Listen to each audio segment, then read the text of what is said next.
Welcome to Newsday and Babita Sharma in London. The headlines. Right, 311. The nose to the left, 293. Extraordinary scenes in the British Parliament. Theresa May's government suffers two significant defeats over her Brexit deal with the EU. Just hours into the first of 5 days of a crucial debate on the deal, the Prime Minister is now fighting for her political life. The choice before Parliament is clear. This deal, no deal, or the risk of no Brexit. I'm Rico. He's on in Singapore. Also in the program, two senior U.S. Republican senators say they're now certain the Saudi Crown Prince is guilty of the murder of Jamal Khashoggi. India faces an explosion in the number of lung cancer cases. Doctors say high levels of air pollution are to blame. Even when we are looking at the lungs of so-called non-smokers, we hardly see pink lungs. Live from our studios in London and Singapore. This is BBC World News. It's Newsday. Welcome to the programme. It's 11 p.m. here in London, where the British government has suffered two major defeats in Parliament as it begins a 5-day debate on the Prime Minister Theresa May's Brexit deal with the European Union. MPs voted to give themselves a greater say on what sort of Brexit there should be if the House of Commons rejects her deal next Tuesday. The House also forced the government to agree to disclose the full legal advice it was given about the Brexit deal. Well, let's get more on this. Live to Westminster, we can join our political correspondent, Ian Watson, who's had an incredibly busy day. Ian, what's your assessment for us, if you can? I know that we've only got a few minutes, but give us your best shot. Yes, well, two major defeats, as you say, for the government. One, been held in contempt of Parliament through not issuing the legal advice behind Brexit. We're now going to get that published. They'll tell us tomorrow when it will be published. And secondly, on this question of MPs having a greater say over what shape Brexit should take if the deal goes down next week. Now, I think what's significant about both of those, it shows how difficult actually it will be for Theresa May to get the deal through in the first place. Because in the first motion, this question of contempt, backing that motion was the DUP, the Northern Ireland party, that usually props up Theresa May's government. They don't like the proposals for what would happen in Northern Ireland over the border, so they effectively defected, voted with other opposition parties and inflicted that defeat. If they are of the same mind in a week's time, then she is in trouble. Secondly, what I think is interesting is that the type of people backing this alternative view. In other words, if Theresa May's deal goes down, she comes back after 3 weeks at most to tell Parliament what she'll do next. And the kind of people who are backing giving Parliament more say are a mixture of, amongst the Conservative rebels, 25 of them, are those who actually want to have, if you like, a softer Brexit, Britain perhaps joining the European Free Trade Association, an arrangement similar to Norway, and there's also amongst them those who are backing a new referendum. So it's likely people will be pushing for those as a kind of plan B, something which those who are keen to have a clean break Brexit, who want Britain to trade on World Trade Organization rules, will not like one bit. And what Theresa May will be arguing to them is if they don't get behind her deal next week, then they're going to have the type of Brexit that they don't like, or perhaps no Brexit at all. Wow. OK, getting our head around all of that then, Ian, if the deal doesn't go through, then what are the options for the Prime Minister? Well, the option she has is to try to renegotiate, but it will be very limited scope with Brussels, and then come back after a few weeks with an alternative plan.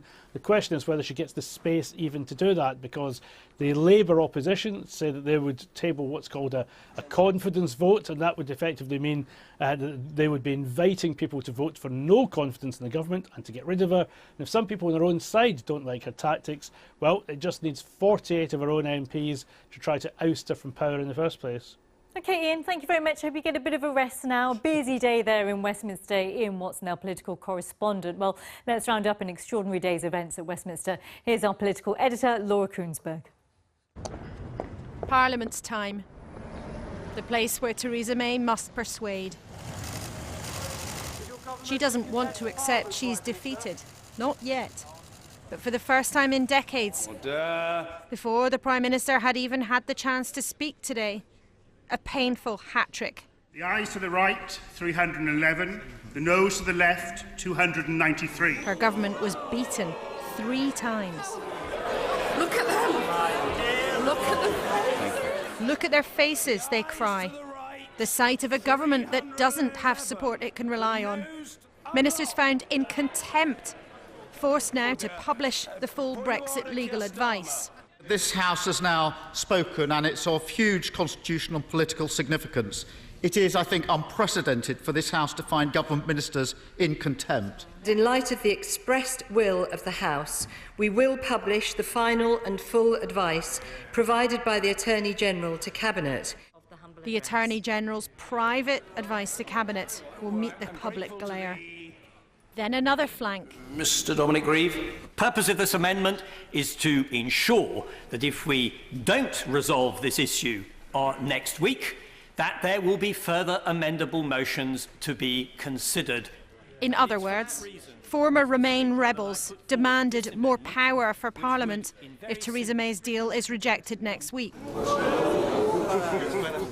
An even bigger defeat, more influence for MPs if the government's plan falls. Multiple cabinet ministers say privately there's no way Parliament will back the government. A few brave souls inside think it might be possible. So what's her pitch? Don't let anyone here think that there's a better deal to be won by shouting louder. Don't imagine that if we vote this down, a different deal is going to miraculously appear. The alternative is uncertainty and risk. So I promise you today, this is the very best deal for the British people. I ask you to back it in the best interests of our constituents and our country. And with my whole heart, I commend this motion to the House. This ordeal is about endurance as well as ideas and arguments. To vote for this deal would be to damage our economy, to make our constituents poorer, and to take a leap in the dark for the future of this country. Mr. Speaker, Labour will vote against this deal. A bad deal for Britain, a bad deal for our economy, and, I believe, a bad deal for our democracy. Our country deserves better than this. But the reason we're here is and always was the tears inside the Tory party, in full display tonight. I really can't believe that there is a single member of this House who sincerely believes that this deal we have before us is a good deal for the UK. There are a lot. And if I may say, you can tell... But look, there were. There's one. There's one. I've got no stake in this government anymore, but I still think it's the right thing to do. Beneath the camouflage, we find the same old EU institutions as the customs union and the single market, all of it adjudicated, by the way, by the European Court of Justice. If we vote for this deal, we will not be taking back control, but losing control. I'm very grateful to the right honourable gentleman for giving way. He appears to be one of those who prefers the grievance to the solution. My right honourable friend, the Prime Minister, has come up with a solution. What's his big idea? I was coming to that! I will not vote for this deal on any other basis than it goes to the people for their approval. The governing party split in every direction, right in front of our eyes. A week tonight, they'll have to choose which way to go, which corridor to walk through. Is there a real chance of pulling together parties divided, Parliament divided, maybe the country too? The government will strain everything to make its case to survive. But ultimately, it's this place, Parliament, that will decide. Laura Kunzberg, BBC News, Westminster.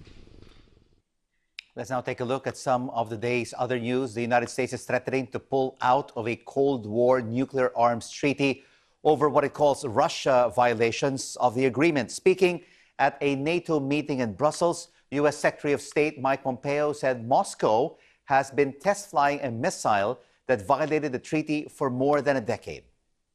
The list of Russia's infamous acts is long. Georgia, Ukraine, Syria, election meddling, Skripal, and now the Kerch Strait, to name just a few. In light of these facts, the United States today declares it has found Russia in material breach of the treaty and will suspend our obligations as a remedy effective in 60 days unless Russia returns to full and verifiable compliance. We're taking these steps for several reasons. First, Russia's actions gravely undermine American national security and that of our allies and partners. It makes no sense for the United States to remain in a treaty that constrains our ability to respond to Russia's violations. Also making news today, Chinese President Xi Jinping has arrived in Lisbon for a two-day state visit to Portugal. It comes just ahead of the 40th anniversary of the establishment of diplomatic ties between the two countries. President Xi is expected to sign cooperation agreements between the two countries in various fields, including energy, science, technology, infrastructure, culture, and education.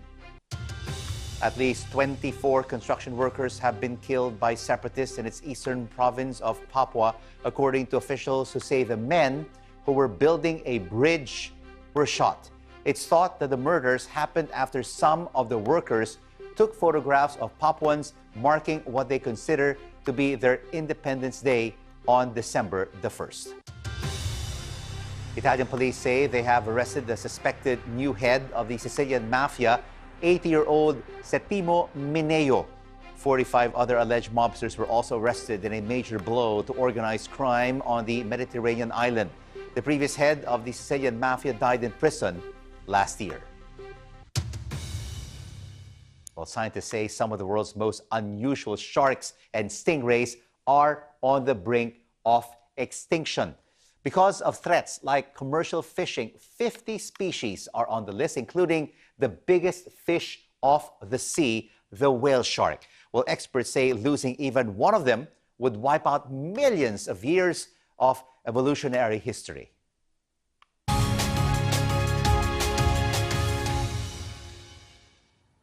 A new report has found a dramatic global fall in terrorism in the past year. According to the Global Terrorism Index, the number of people who have died from terrorist-related attacks fell by nearly 30% in 2017. But there was a spike in terrorism in Southeast Asia last year. The report found more than 600 people died in attacks. Armed groups in Myanmar and the Philippines have been blamed. Well, joining me here in the studio is Steve Kilalea, the chairman of the Institute for Economics and Peace, to discuss this further. Thank you very much, Steve, for coming in and talking us through this today. What does the Global Index tell us in terms of the threat, the global threat to terrorism? Well, I think if we look at the last year, there was a 27% reduction in the number of people killed through terrorism, which is quite remarkable. And if we go back to 2014, which when it was at its peak, we've had now a 44% reduction in deaths since then. So that's a drop from about 34,000 people being killed to approximately 18,800. But what I would highlight, even though we've had this remarkable drop, we still have 67 countries where more than one person has been killed through terrorism. Yeah, and that is a change, isn't it, in the last, say, few decades or so from when we look about the situation, say, pre-9/11. I'm wondering from you what you would assess as the regions that we should be concerned about. Well, if we're looking now, what we've found is there's been a really strong reduction in the hotspots of terrorism like Syria, Iraq, and that's mainly on the back of the breakup of ISIL. And then also if we go down to Nigeria, which was the other major hotspot, the military there pretty much defeated Boko Haram. Now, as that's happened, we've found that the remnants of ISIL are starting to move to other areas in the world, particularly the Sahel, just in sub-Saharan Africa. And also we've found that there's a shift over towards some parts of Southeast Asia as well.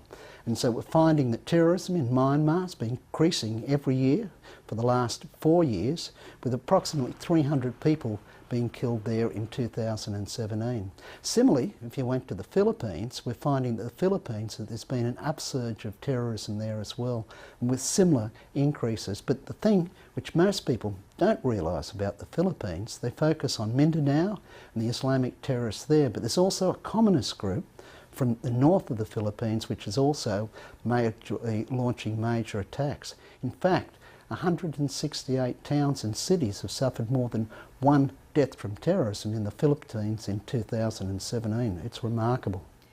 Tell me, when you collate all this information to release the findings today, what for you is, you say that there's been a dramatic drop in the terrorism threat, but when we look at the areas of most danger, what for you is the area that we should note that isn't as dangerous as we might think?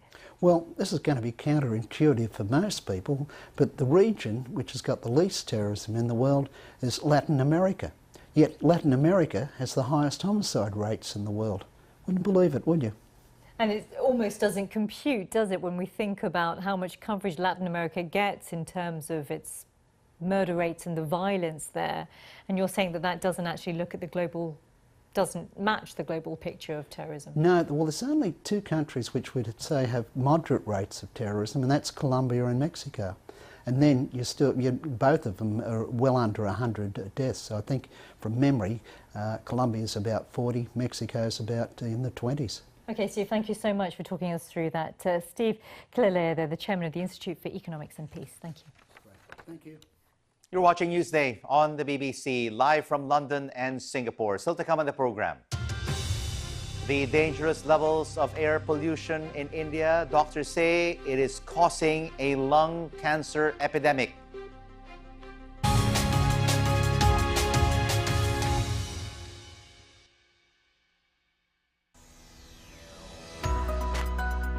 It's quite clear that the worst victims of this disaster are the poor people living in the slums which have sprung up around the factory. I am feeling so helpless that the children are dying in front of me and I can't do anything.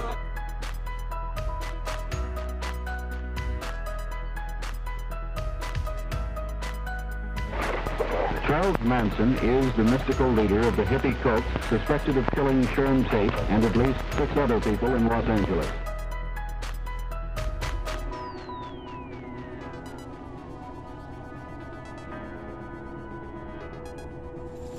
At 11 o'clock this morning, just half a metre of rock separated Britain from continental Europe.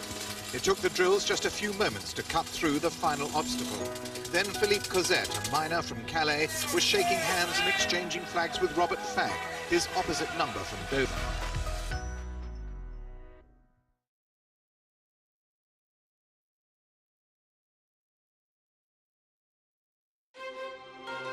Welcome back, everyone. You're watching Newsday on the BBC. I'm Rico Hizon in Singapore. Thanks for joining us. I'm Babita Sharma in London. Our top stories. Theresa May's government suffers 2 significant defeats on the UK Brexit agreement with the EU, just hours into the first of 5 days of crucial debate on the deal. 2 senior U.S. Republican senators say they're now certain the Saudi Crown Prince is guilty of the murder of Jamal Khashoggi. Let's now take a look at some of the front pages from around the world, and we start off with Hong Kong's South China Morning Post. It reports on President Xi Jinping's hands-on role in negotiating a trade truce between China and the United States. Well, the paper quotes U.S. economic advisor Larry Kudlow, who was impressed to see a government leader so engaged. Let's now turn the page and take a look at the front page of the Singapore Straits Times publication, and it carries a report on Singapore possibly becoming the first country in the world to ban the sale of high-sugar drinks. The Ministry of Health is hoping to tackle rising rates of obesity and diabetes. And finally, the Japan Times covers a Nissan board meeting to consider a replacement for ousted chairman Carlos Ghosn. Well, the paper identifies current CEO Hiroto Saikawa and executive board member Toshiyuki Shiga as the early frontrunners ahead of a decisive vote on the 17th of December. And those are the papers. More now on one of our top stories, and 2 senior U.S. senators say they're more certain than ever that the Saudi Crown Prince was culpable for the killing of journalist Jamal Khashoggi. South Carolina Republican Lindsey Graham says he has high confidence that Mohammed bin Salman knew in advance, describing the Saudi royal as crazy and dangerous. He made those comments shortly after being briefed on the matter by the CIA Director Gina Haspel. Saudi Arabia is a strategic ally, and the relationship is worth saving, but not at all cost. We'll do more damage to our standing in the world and our national security by ignoring MBS than dealing with him. And joining me now from Washington is our State Department correspondent, Barbara Plett-Usher. Barbara, thank you so much for joining us. These are serious allegations. What is their evidence? Well, the briefing by Gina Haspel was classified, so we don't know exactly what the assessment was, but the Wall Street Journal has gotten excerpts, it says, of that report, and it says the CIA has medium to high confidence that Prince Mohammed personally targeted Khashoggi and probably ordered his killing, but it lacks direct reporting that he issued a kill order. So in other words, they don't have an actual recording of him issuing the command. And it's interesting because the senators are reacting quite differently than the White House. The White House, as well as Trump administration officials, cabinet secretaries, have emphasized the undetermined nature of this. There is no direct reporting. There is no smoking gun, they have said, whereas the senators have taken away from this evidence that it couldn't have been anybody else but Mohammed bin Salman. You heard Mr. Graham there, and a number of them were saying you'd have to be blind not to see that it was he who issued the order, and we basically question the judgment of anybody else who doesn't connect the dots and see that that was the case. So, Barbara, with these allegations of the two senators, what's next then for relations between Saudi Arabia and the Trump administration? Well, the Trump administration has come out very firmly in support of the Saudi Prince Mohammed bin Salman in particular, who is under question here. So that relationship continues as it has been, but the Senate feels that a strong message has not been sent that should be sent, which is that violating international norms means that it can't be business as usual. So the Senate is going to try to send that message itself with measures that it can take. There are a number of options under exploration. One is to block arms sales. One is to get newer, tougher sanctions. One is to withdraw U.S. military support for the Saudi-led war in Yemen. That is, in fact, the resolution that has already been voted on. There's been a vote to advance that measure to debate. So that will be discussed, or probably will be discussed, although to get the numbers to actually pass the resolution is a number of things. And here is one of the problems the Senate faces, which is that there's a lot of anger about the Khashoggi affair, but there isn't unity on how to proceed. State Department correspondent Barbara Plett-Usher in Washington, thanks for joining us. Doctors in India warning the country is facing a lung cancer epidemic and say high levels of air pollution are to blame. One study shows rates of the disease in the capital Delhi up to around 50% over a 25-year period. Andrew Plant has more. India's army of taxi drivers keep the country's economy moving, but tuk-tuk owners like Manoj Kumar are paying a high price. 16 hours a day breathing in Delhi's highly polluted air, equivalent to smoking around 20 cigarettes every day. I know very well that this is bad for our health, but I need money. That's the big problem. Smoking, exercise and lifestyle all affect cancer rates, but studies show a direct link between higher air pollution and more cases of lung cancer. The air quality here in Delhi today is hovering around the 300 mark. That's classed as very unhealthy, but it's heading up towards the end of the scale, known as severe or hazardous. And chest surgeons here say they're seeing the effects. Not just more cases of lung cancer, but cases in patients who are far younger than before. And crucially, cases in people who are not just non-smokers, but have also grown up in non-smoking households. One study here, analysing 25 years worth of data, showed cases of lung cancer rose around 50% between 1988 and 2012. Today, the scenario is that even when we are looking at the lungs of so-called non-smokers, we hardly see pink lungs. It's a rarity for me to see pink lungs today, especially in people coming from city of Delhi. That's that's here. Atul Jan has just had his lung tumour removed, the golf ball-sized lump spotted in 2015. Now 41 years old, he's never smoked, and he says he believes the air pollution near his inner city home helped cause his cancer. Doctor told me that it's either because of pollution or smoking, but I don't smoke at all. Even when my child coughs, it scares me to think that he might be a victim of lung cancer due to pollution. The World Health Organization says across the planet more than 90% of people breathe polluted air and say it's a cause of more than 1 million premature deaths across India each year. Doctors here say Delhi is now facing a lung cancer epidemic, and the fear is the air millions of Indian people are breathing today will lead to increasing levels of lung cancer in the decades to come. Andrew Plant, BBC News in Delhi. You've been watching Newsday and Babita Sharma in London. And I'm Rico Hizon in Singapore. Stay with us because we'll be taking a look at the massive drop in the U.S. stock market and its impact on Asia. And before we go, we'll leave you with these pictures of President Trump visiting the Bush family at Blair House ahead of Wednesday's funeral of George Bush Sr. Earlier, he paid his respects to the 41st president, who is currently lying in state at the Rotunda on Capitol Hill.